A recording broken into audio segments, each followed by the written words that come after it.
head into the next segment, and I've got these small Yeah. bumpers to show, and it's the unboxing. And Nice. yeah, because you have unboxing and a live demo. Which one do you want to start with first? Maybe let's start with the bad news game, because I've told so much about our reorg already, but now I'm working at this new organization, which I think is extremely exciting. So, dear viewers, Marije is going to share her screen with us. It's always exciting. Yes. It's always a bit scary because it's live.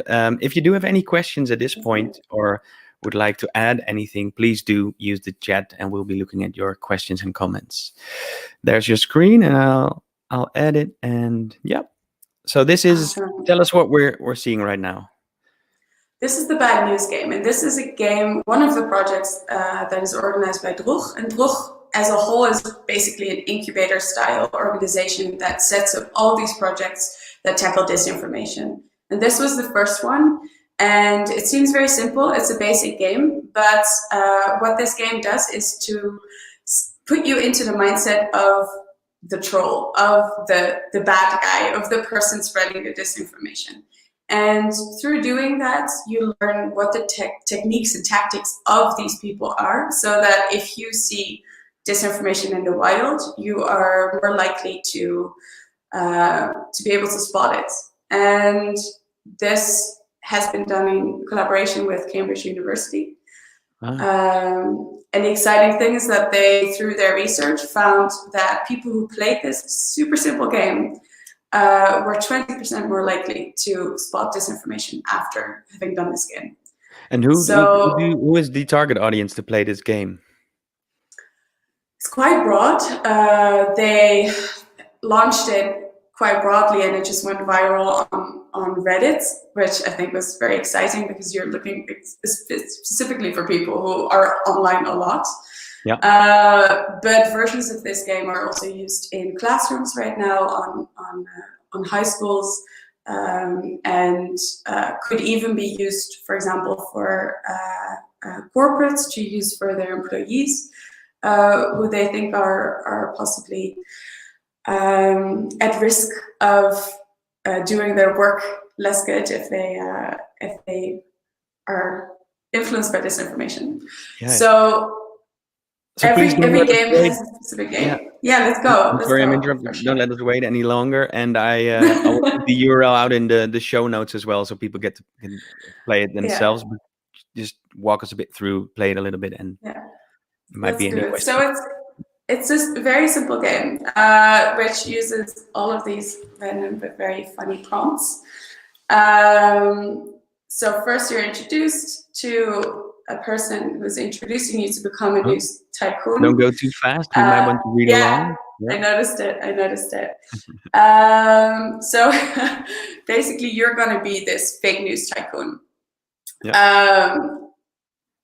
Playing on this idea of we're all using Twitter, right? Like let's make you feel what these people that spread disinformation are feeling. So your first step is posting frustrated tweets. And it gives you a couple of examples. This one here, this government is a complete and utter failure. #resign losers. Such a feeling that people have. And to be more precise, this game was created when was the initial idea launched for the game? I think this is 2 years ago now, in 2018. Yeah, and imagine how sort of hyper urgent this is right now. If you look at these texts, this copy, right? Yeah.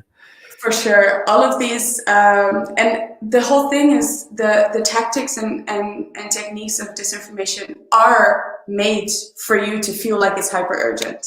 That's the whole idea. So if you see these tweets, you're very easily riled up, or you take a back seat and you understand what's happening. But the idea is that all of these things are supposed to make you super riled up. So if you tweet that,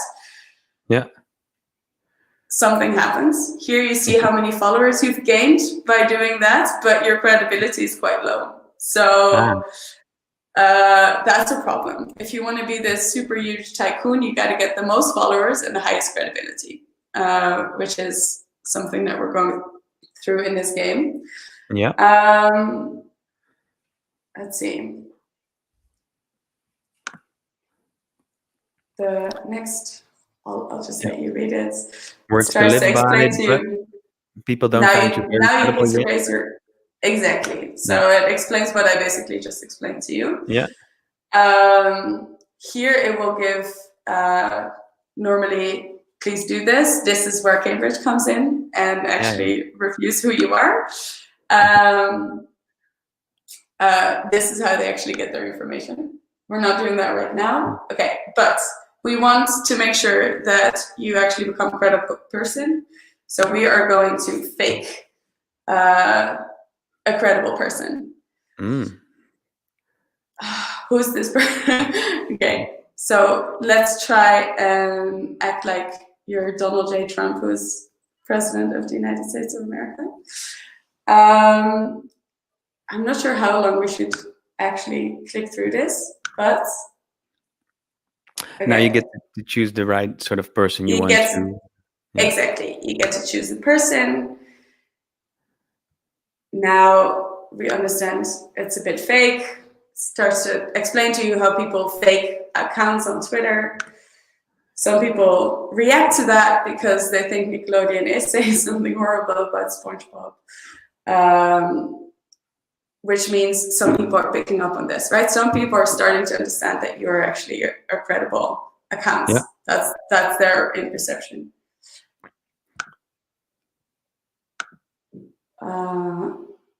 Let's see. I think the rest of and what I love about this game is that it's made to be funny. It's made to be super easy to play, but it has little prompts to make you understand what's happening. Yeah. I think for now, I'll leave it here so that you guys can play the actual game on your own and go through these moments together. Because there are different categories, right? Different sort of themes where you get to deploy to disinform audiences, right? Yeah. I can, So let's see if I'll have to play through the whole game to show you that, which maybe is not worth it right now. Yeah. Well, people, live viewers or viewers, if you're watching this at a later point, please do check out the game, and you can find it at aboutbadnews.com, right? There you can play it yourself. Yeah, exactly. Yeah. Perfect.